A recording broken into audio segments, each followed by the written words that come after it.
Welcome back to the conclusion of the interview with Geoff Woods, Vice President of The One Thing. If you missed episodes 1 and 2, stop right here and just go back and start with 1 and 2. This guy is amazing. This is one of my favorite interviews all year. Geoff is going to share in today's episode the most important thing and how to schedule it to get it done. Thinking big, but acting small, and why it's important. He will be discussing multitasking and how to use it, or maybe how not to use it. And then finally, he's going to discuss the secrets to success and happiness. Yes, you heard it. You're going to find out the secrets to success and happiness right here on this show. Stay tuned. Welcome to this edition of Peak Performers Podcast with your host, Thor Conklin. Thor will be sharing the necessary tools, strategies, and psychology you'll need to become a peak performer in any area of your life or business. Thor Conklin here. We give you the tricks, the tips, the tools, the strategy, the technology, and the psychology peak performers use in order to get more done and execute at the highest level. If you know what to do but struggle with getting it all done, or simply want to raise your game to the next level, this podcast is for you. Sit back and enjoy. What are some of your other important daily habits? So I've, and I'll preface this by saying I'm going to tell you all this because I'm going to underscore the importance of doing one thing at a time. When I first moved to Austin, I recognized there were really 4 habits that I needed to form. The first was around my business, making sure that I'm doing my most important thing first thing in the morning, to the point where it was a habit. I also recognized that here I was in medical device sales, launching a podcast on the side. I turned that into a 6-figure business. So now I've got a full-time job and a business. My marriage got the back seat. Now here I am starting this company with Gary and Jay, and now figuring out how do I put the systems around the Mentee business so that I can step out of it and it can run without me. Again, my marriage is still in the back seat. So I knew I needed to form a habit around my marriage. Otherwise, I'm screwed. That makes everything else harder if things are not good at home. Then I recognize there's meditation. I'm a chicken with my head off. And then I recognize there's my nutrition. Those are 4 habits that I needed to form. I tried to do them all at once. How many do you think I formed, Thor? None. Because at the end of the day, if I did 3 of them and I didn't do that 4th, how did I feel? Like you failed. Like you failed. And how long can you feel like a failure before you just say, I'm not going to inflict this pain on myself? Not very long. Yep. That's when I'm going, all right, Geoff, if you're going to become the face and run this company, how about you start living the damn book? Pick one. So I picked the habit around my business, making sure that I had a time block first thing in the morning to do my most important work. And I did that for 66 days to the point where it requires little to no effort. I just do it. Then I said, if things aren't good at home, then then nothing is good. So I said, what's the one thing I can do to transform my marriage? How about I just be present for just 15 minutes a day, meaning no cell phone. I'm there, I'm present, I'm listening, active engagement, having fun. How sad is it that I had to narrow my focus down to just 15 minutes a day with my family? But again, it's not about what's the ideal situation. It's what's the one thing I can do, not should do, want to do. Wife says she wants 2 hours. I can't commit to 2 hours. I don't have a track record of 2 hours of being present at home. Let's start with 15 minutes. Let's prove that I can do it. I made that a habit that stuck. It transformed my marriage. Then meditation. I wanted to meditate for 30 minutes a day. What's my track record of doing that? None. So how about I start with 1 minute? Prove to myself that I can actually make 1 minute a habit that sticks. I did that. And now it's around my health and making sure that I am planning my meals ahead of time so that I make great decisions on my nutrition that transforms my body and my energy. The point is do them one at a time. Yeah. Yeah, so many entrepreneurs get hung up in this multitasking allure. It's like, I just want to get more done, so I'm just going to multitask. And they think they're good at it. Men are really horrible at it. Women are a little bit better, but it's amazing what changes when you stop doing it and the increase in the ability to get things done faster. Well, they studied this, Thor. Yeah. They actually studied the IQ of people, and they had a group that focused solely on one task and saw how fast they could get it to completion. Then they had another group that did it while multitasking. They tracked them. And then they had a group that did it stoned. Now, this may not shock anybody, but the people who focused on doing one thing got the best results. What shocked the researchers was that the people who did it stoned outperformed the people who were multitaskers. And you heard me say this before when I said something about reclaiming 28% of your day. What they realized by studying this group is that when you are doing a task and you stop and switch tasks, something happens. Let's use an example. Thor, you're writing an email. You're in the middle of that email. Your phone rings. You just take a split second to look at who's calling and you say, no, I can't do that right now. I need to get back to writing my email.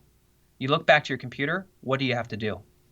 At that point, probably click out of the fuzzy cat video that just caught your attention. There you go. And when you want to start writing again, what do you end up doing? You got to basically you got to reread what you said and basically just start anew.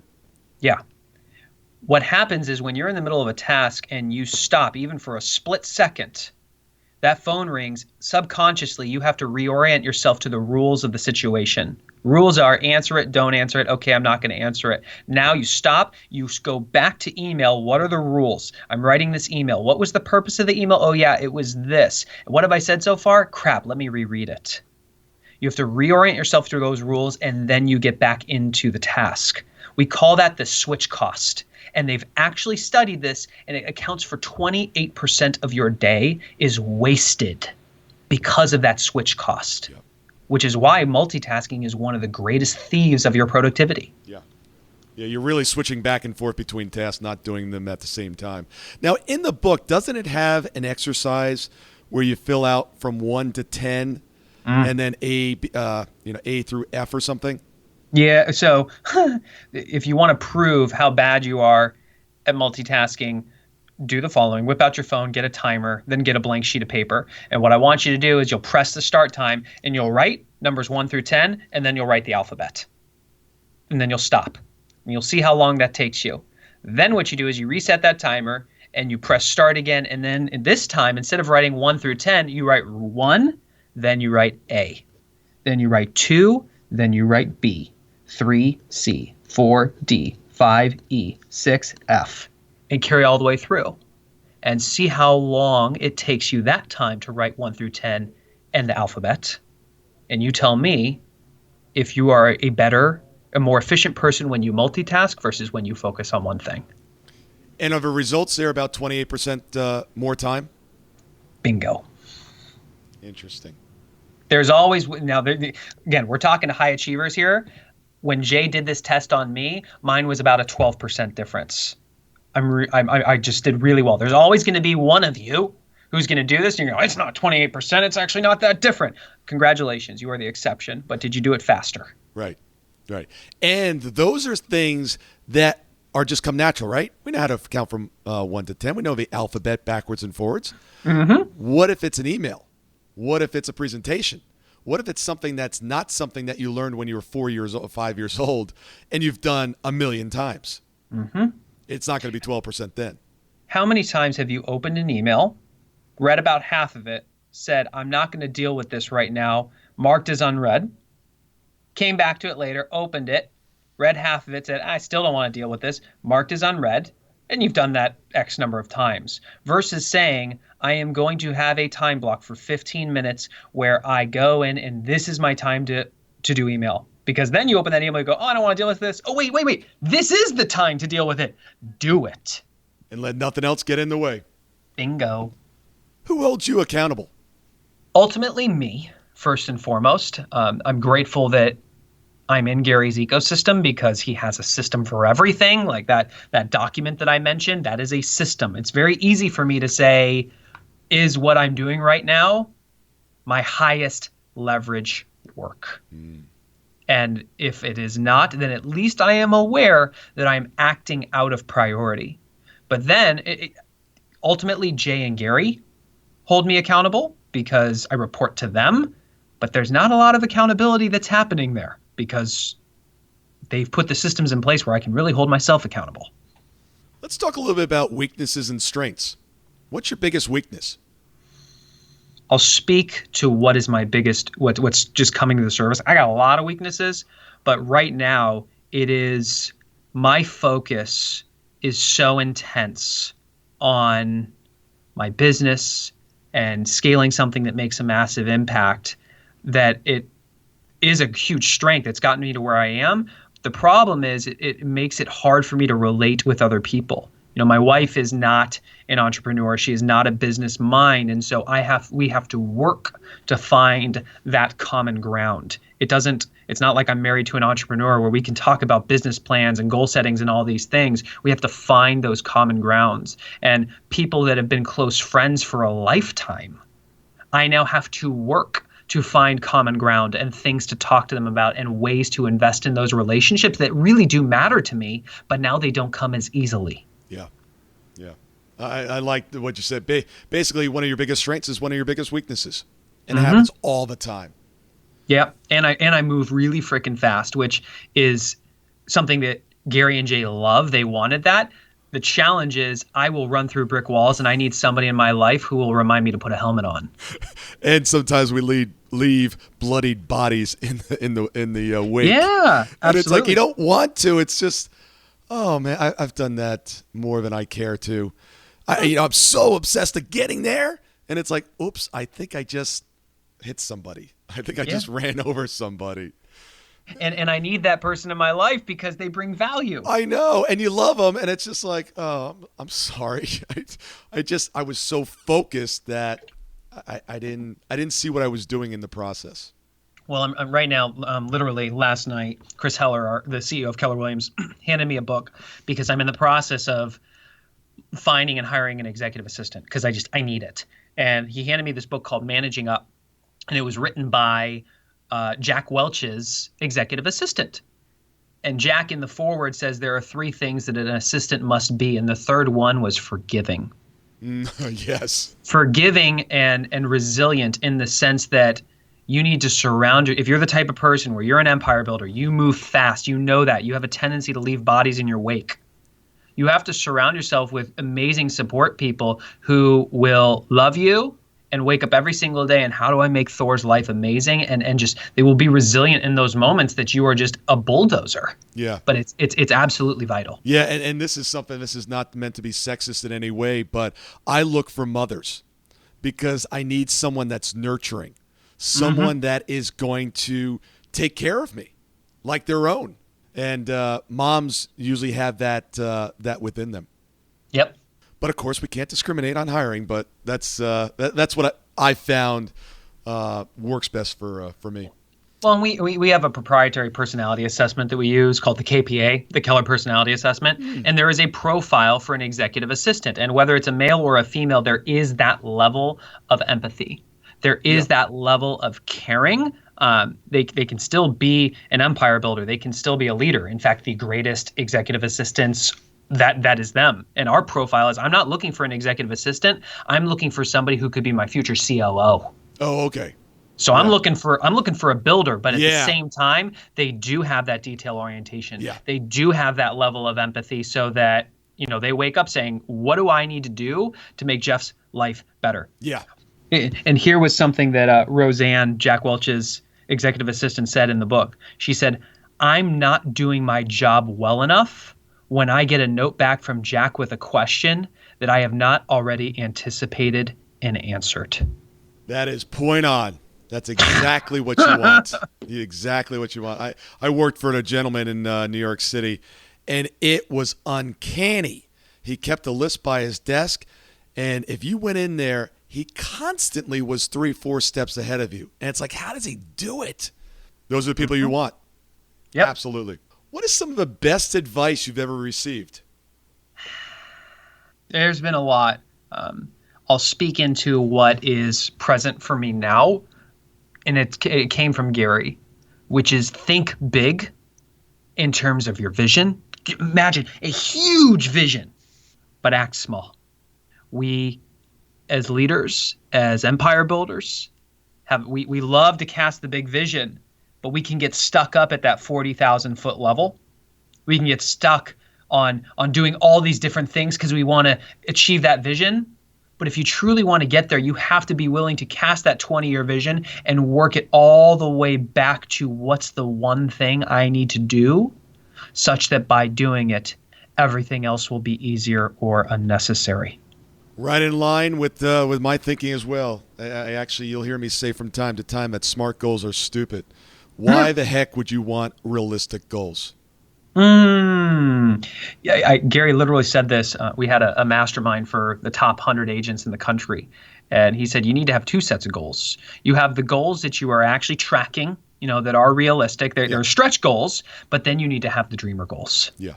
Because you gotta aim big. You gotta know where you're going. If you can wave that magic wand, receive no resistance, and everything is possible, where are you going? Because you will surprise yourself. Absolutely. And if you limit yourself and you get there, what fun is that? Shoot for the galaxy. If you end up in Saturn, great. Yep. Winner. What's the worst advice you heard and took, but you actually didn't realize it was bad advice until later on?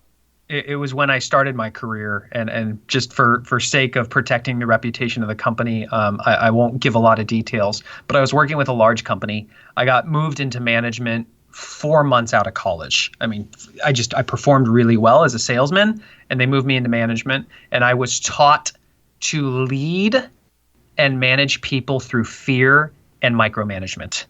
Ooh. It came, and I didn't have the counsel or the network at the time to say this is wrong, but in my heart, I knew something was wrong. And when I looked at the executives of the company and saw the quality of their lives and realized all of them were divorced, all of them were overweight, all of them were stressed, all of them were just not happy, I knew that if I stuck around, that I would become those people. And so I left. Interesting. That brings up another point. I call myself a micromanager. Not micromanaging people, but I micromanage the results. I micromanage the details. I micromanage the actions. I track and measure. So I am a micromanager, just not micromanager of people. There you go. I always like to ask this question at the end of the interview. Everyone's looking for the secrets to success, happiness, wealth, a vital life. What is the secret to success, happiness? That it's sequential. Success is sequential. It's not doing all these things at once. It's looking at all the things along the path, all the dominoes that need to be knocked down, and saying, what's the first one?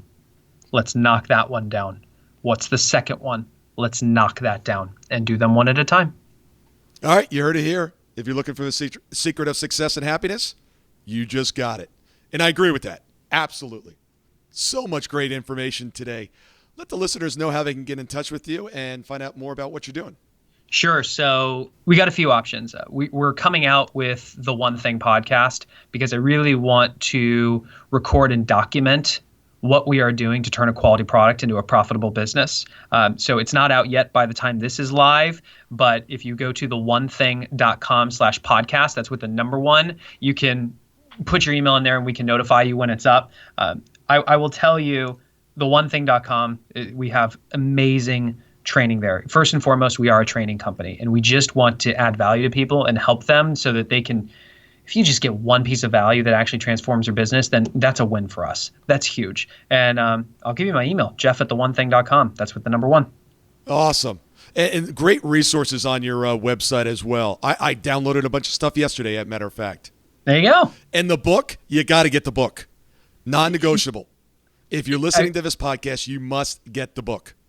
Well, here's what I've found, especially in the type of circles and the people who are listening to this. When I go out and ask if people have heard of it, at least 50% have heard of it or have read it. And that just shocked me. Yeah, I was walking through an airport. I saw it on the book stand. I said, the one thing, I'm like, ooh, I'm always about, narrowing this thing down. And I had no other information about it. And I just said, I love the title, picked it up, and that was it. And then, of course, I buy the physical copy. Then it's like, okay, now I want it on my Kindle as well. Is it out in audio version as well? You betcha. Okay, cool. I've got 600 books on audio. I probably own it there as well. Yeah. But my one thing when I leave this interview, I'm going to make sure I have it on audio as well. Because there is one time when I like multitasking. And that is if I'm driving, I'm listening to podcasts or I'm listening to audiobooks. When I'm working out, I'm listening to audiobooks or I'm listening to a podcast. So that's one, in my life, that's one area that I promote multitasking. Yep. Well, that's the beauty of the audio form, is that it blends into the other areas of your life. Absolutely. Well, man, we could have gone on for another 8 hours, but I know you've got a busy schedule and you've got that one thing on your calendar that you have to knock out today. So I will let you go, but I know the audience is going to want you back, and I can't wait to see what you produce over there, and would love to have you back on the show. Appreciate it, Thor. Thank you. Man, great job. Every peak performer that has ever lived or will live does one thing extremely well. They know how to take their ideas and execute on them. Ideas and knowledge are not power, but the ability to execute on them, that is real power. If you consider yourself a peak performer and really want to take your game to the next level and truly master the science of execution, I would like to send you some information about our upcoming event, Business Execution Summit. Simply take your phone and text the word BESUMMIT, one word, to 41411. And I'll send you some additional information on how to master the most important skill you will ever acquire for your life or your business. Thank you so much for listening today. I really do appreciate your time, and I hope you found today's show valuable. If you would like to receive these shows automatically to your phone or to your computer, simply go to iTunes and subscribe. After listening to several of the shows, if you're so inclined, please leave us a 5-star rating, as this helps us reach additional people and spread the message. If you're truly committed to taking your life to the next level and doing whatever it takes to become a peak performer, but something's holding you back, something is blocking your way, and you just can't seem to figure out what it is, send me an email to info@thorconklin.com. And I'd be more than happy to get on the phone with you. We'll schedule a 15-minute discovery call. No obligation, no cost. I absolutely love to hear from the listeners. And if there's something I can do to help, I'd be more than happy to do that. Also, if you found something of great interest in today's show and you want to share that with your friends and family, simply go to my Facebook page, Thor Conklin. Click on the episode, hit the share button, and share it on your page. You can follow me at Twitter at Thor Conklin. The website is thorconklin.com. We're constantly adding new free resources, discussing additional tricks, tips, tools, and strategies on how to be a peak performer. Remember, I try to keep these episodes short so you can listen to them during dot time, doing other things, commuting, driving, walking, working out. Decide to be a peak performer in all that you do. And until tomorrow, have an absolutely amazing day.